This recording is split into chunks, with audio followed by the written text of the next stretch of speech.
Mind hacking, ये शब्द सुनते ही पता नहीं क्यों मुझे तो हमेशा साइंस फिक्शन फिल्मों की याद आती है ना? बिल्कुल, कोई विलन है, किसी के दिमाग में घुस रहा है। हाँ, और उसे कंट्रोल कर रहा है। लेकिन क्या हो अगर मैं कहूं कि ये अब सिर्फ फिल्मों की बात नहीं रही। कॉग्निटिव साइंस और टेक्नोलॉजी की दुनिया में ये अब एक हकीकत बनती जा रही है। और आज हम इसी पर थोड़ी गहराई से बात करेंगे। हाँ, और ये समझना बहुत जरूरी है कि इसके दोनों पहलू हैं। बिल्कुल, एक तरफ तो ये कि इंसान की क्षमताएं कहाँ तक जा सकती हैं और दूसरी तरफ इसके खतरे क्या हैं। बिल्कुल, और शायद हमें शुरू यहाँ से करना चाहिए कि ये माइंड हैकिंग आखिर है क्या। हाँ, ये अच्छा पॉइंट है। क्योंकि ये कोई जादू नहीं है। सीधे शब्दों में कहें तो ये किसी इंसान के विचारों को, उसके व्यवहार को, या कह सकते हैं कि उसकी मानसिक प्रक्रियाओं पर असर डालने की एक कोशिश है। उन्हें बदलने की कोशिश, प्रभावित करने की। और इसका दायरा बहुत बड़ा है। मनोवैज्ञानिक तरकीबों से लेकर सीधे ब्रेन कंप्यूटर इंटरफेस जैसी टेक्नोलॉजी तक। ओके, यहीं पर मुझे रुकना होगा। माइंड हैकिंग सुनने में ही इतना अविश्वसनीय लगता है। हमारा दिमाग तो शरीर का सबसे सुरक्षित किला माना जाता है। कोई बाहर से इसमें सेंध कैसे लगा सकता है?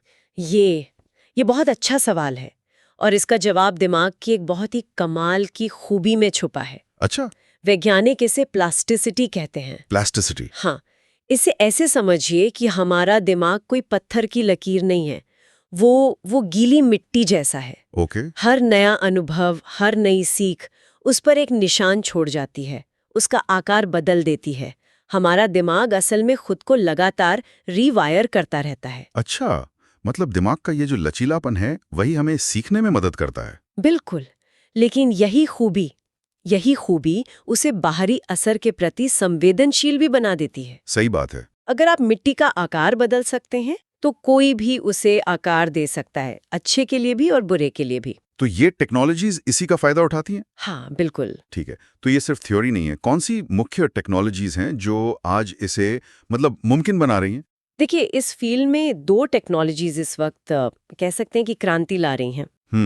पहली है न्यूरोफीडबैक। न्यूरोफीडबैक? हाँ, इसमें होता यह है कि ईईजी जैसी मशीनों से आपके ब्रेन की तरंगों को, ब्रेन वेव्स को रियल टाइम में स्क्रीन पर देखा जाता है। अच्छा, मैं अपने दिमाग की एक्टिविटी देख सकता हूँ? हाँ, और फिर आपको सिखाया जाता है कि आप उन तरंगों को अपनी इच्छा से कैसे बदलें, जैसे कोई वीडियो गेम खेल रहे हो, पर कंट्रोलर आपके हाथ में नहीं, आपके विचारों में है। ये सुनने में तो बहुत अच्छा लगता है, पर क्या ये वाकई काम करता है या ये बस एक प्लेसीबो इफेक्ट है कि लोगों को लगता है वो बेहतर हो रहे हैं इसलिए? नहीं, ये बहुत वैलिड सवाल है, और शुरू में इस पर शक था, लेकिन अब काफ़ी रिसर्च है जो दिखाती है कि ये प्लेसीबो से कहीं ज़्यादा है।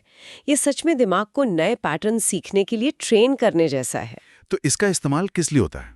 लोग अपना फोकस बढ़ाने, चिंता कम करने, यहाँ तक कि अपने मूड को बेहतर बनाने के लिए भी इसका इस्तेमाल कर रहे हैं। ये एक तरह से आप अपने दिमाग को बेहतर काम करने के लिए जिम भेज रहे हैं। दिमाग के लिए जिम? ये कमाल का आइडिया है। और दूसरी टेक्नोलॉजी, आपने ब्रेन कंप्यूटर इंटरफेस का जिक्र किया था, वो क्या है? ब्रेन कंप्यूटर इंटरफेस या BCIs, ये इस कहानी का सबसे रोमांचक और शायद सबसे डरावना हिस्सा है। अच्छा। ये ऐसे डिवाइसें हैं जो दिमाग और किसी बाहरी मशीन जैसे कंप्यूटर या रोबोटिक हाथ के बीच एक सीधा लिंक बना देते हैं। एक मिनट, सीधा लिंक बीच में शरीर की जरूरत ही नहीं? कोई जरूरत नहीं। इसका कोई असली उदाहरण है जिससे हम इसकी ताकत समझ सकें? हाँ, बिल्कुल। एक स्टडी हुई थी जो किसी चमत्कार से कम नहीं थी। बताइए। उसमें दिखाया गया कि कैसे लकवाग्रस्त व्यक्ति जो सालों से हिल नहीं पाए थे, वो सिर्फ अपने विचारों का इस्तेमाल करके रोबोटिक भुजाओं को कंट्रोल कर रहे थे। आप मजाक कर रही हैं? नहीं, बिल्कुल नहीं। वो सिर्फ सोचकर चीजें उठा पा रहे थे। एक कप पानी उठाना, आप सोचिए, चिकित्सा के लिए कितनी बड़ी उम्मीद है। ये तो जिंदगी बदल देने वाली बात है। लेकिन यहाँ एक जरूरी बात समझने वाली है। यही टेक्नोलॉजी जो एक इंसान को आजादी दे सकती है, वही टेक्नोलॉजी किसी दूसरे संदर्भ में हमारी अपनी मर्जी से सोचने की आजादी छीन भी सकती है। एक ही सिक्के के 2 पहलू। बिल्कुल, 2 बहुत अलग, बहुत शक्तिशाली पहलू। ये बहुत पावरफुल बात है। तो इससे पहले कि हम इसके डरावने पहलू पर जाएं, चलिए इसके सकारात्मक पक्ष को और समझते हैं। ये सिर्फ बीमारियों के इलाज तक तो सीमित नहीं है ना? नहीं, बिल्कुल नहीं। और यहीं पर ये टेक्नोलॉजी आम लोगों की जिंदगी में आने की क्षमता रखती है। पर्सनल एनहांसमेंट जिसे कहते हैं। हाँ, कल्पना कीजिए कि आप अपनी याददाश्त को बढ़ा सकें या कोई नई स्किल ज्यादा तेजी से सीख सकें, अपनी रचनात्मकता को या इमोशनल बैलेंस को बेहतर बना सकें। क्या आज ऐसी कोई तकनीक इस्तेमाल हो रही है जो स्वस्थ लोगों की मदद कर रही हो? हाँ, हो रही है। एक तकनीक है TDCS यानी ट्रांसक्रेनियल डायरेक्ट करंट स्टिम्युलेशन। ये क्या है? इसमें सिर पर बहुत हल्का मतलब न महसूस होने वाला इलेक्ट्रिक करंट दिया जाता है ताकि दिमाग के कुछ हिस्सों को एक्टिवेट किया जा सके। और इससे होता क्या है? रिसर्च में देखा गया है कि इससे स्वस्थ लोगों में भी सीखने की क्षमता और याददाश्त में साफ तौर पर सुधार हो सकता है। मतलब कोई छात्र परीक्षा से पहले इसका इस्तेमाल कर सकता है या कोई जो नई भाषा सीख रहा हो? थ्योरी में हाँ, और ये सिर्फ लैब तक सीमित नहीं है। अच्छा, आजकल बाजार में ऐसे पहनने वाले डिवाइस है, मतलब वियरेबल्स भी आ रहे हैं। जैसे फिटनेस ट्रैकर होते हैं। बिल्कुल, जैसे लोग अपनी हार्ट रेट मॉनिटर करते हैं, वैसे ही ये डिवाइस आपकी ब्रेन वेव्स को मॉनिटर करते हैं। और बताते क्या है? वो बताते हैं कि आप कब तनाव में हैं, आपकी नींद की क्वालिटी कैसी है और आप अपनी प्रोडक्टिविटी कैसे बढ़ा सकते हैं। ये एक तरह से आपके दिमाग का फिटनेस बैंड है। दिमाग का फिटनेस बैंड? ये तो कुछ ही सालों में आम हो जाएगा। लगता तो यही है।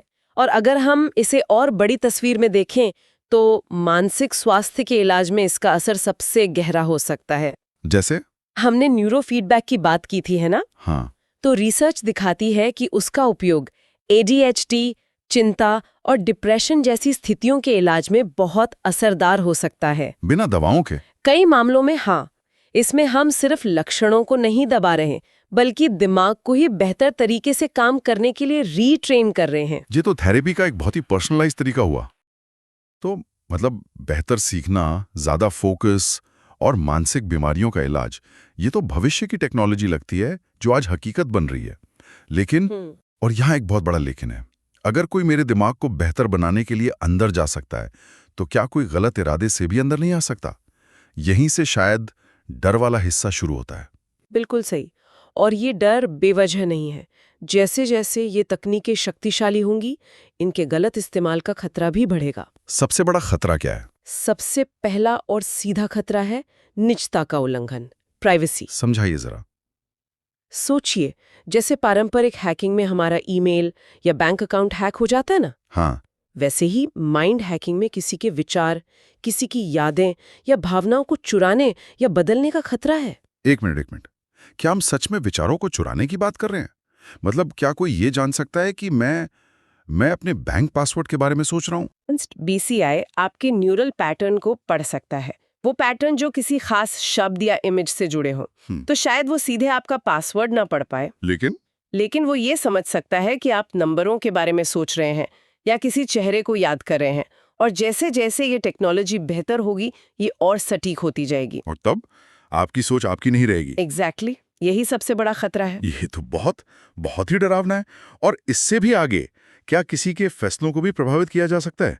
हमारी अपनी मर्जी का क्या होगा? यही दूसरा और शायद सबसे बड़ा खतरा है, हमारी स्वायत्ता पर हमला, ऑटोनॉमी। मतलब ऐसी तकनीकें बनाई जा सकती हैं जो आपकी सहमति के बिना आपके फैसलों पर असर डालें। हाँ, रुकिए, लेकिन क्या ये सुपर एडवांस विज्ञापन जैसा नहीं है? विज्ञापन भी तो हर समय हमें प्रभावित करने की कोशिश करते हैं। ये उससे कहीं ज्यादा खतरनाक है।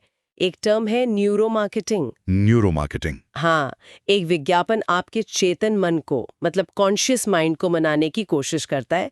न्यूरो मार्केटिंग आपके अवचेतन मन को, सबकॉन्शियस माइंड को सीधे टारगेट कर सकती है। ओह! ये आपके दिमाग में किसी प्रोडक्ट के लिए एक ऐसी इच्छा पैदा कर सकती है जो आपको लगे कि आपकी अपनी है, पर असल में वो बाहर से डाली गई हो। तो अपनी मर्जी का कॉन्सेप्ट ही खतरे में पड़ जाता है। हाँ, आपकी फ्री विल, आपकी स्वतंत्र इच्छा, वो पूरी धारणा ही सवालों के घेरे में आ जाती है। सही बात है।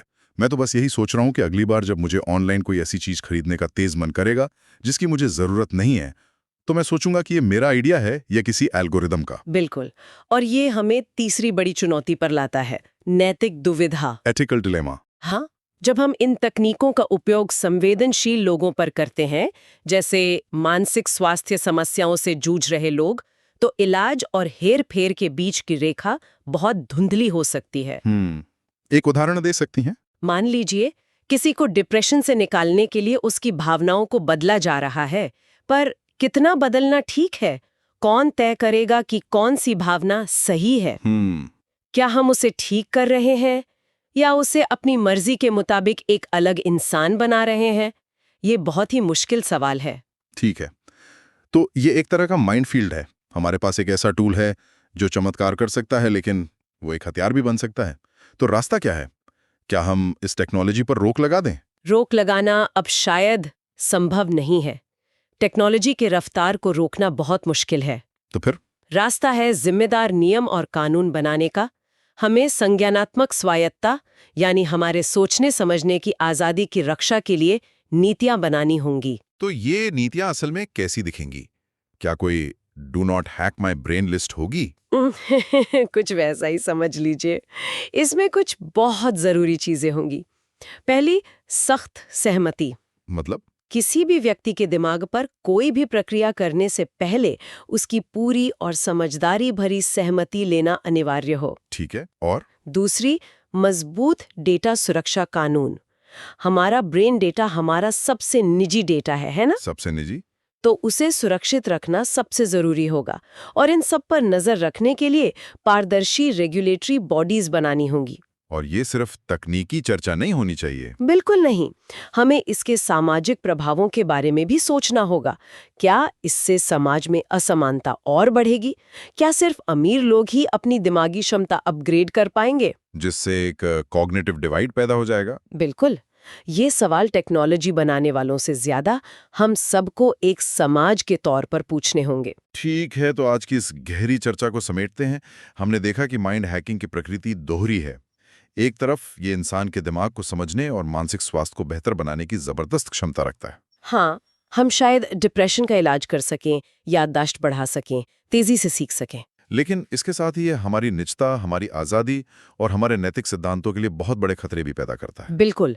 और सार यही है कि हमें नई संभावनाओं के उत्साह को नैतिक जिम्मेदारी और मानवीय गरिमा के सम्मान के साथ संतुलित करना होगा। हमें बहुत सावधानी से सोच समझकर आगे बढ़ना होगा। हाँ, बिल्कुल। तो आज की इस चर्चा को हम श्रोताओं के लिए एक विचारणीय प्रश्न के साथ समाप्त करते हैं। जैसे जैसे ये प्रौद्योगिकियां आम होती जाएंगी, जैसे ब्रेन वेव को ट्रैक करने वाले वेरिएबल्स जो शायद कल स्मार्ट वॉच की तरह ही आम हो जाएं, तो हम आत्म सुधार और अपनी असल पहचान खोने के बीच की रेखा कहाँ खींचेंगे? कब ऑप्टिमाइजेशन यानी खुद को बेहतर बनाना मैनिपुलेशन यानी हेरफेर बन जाता है?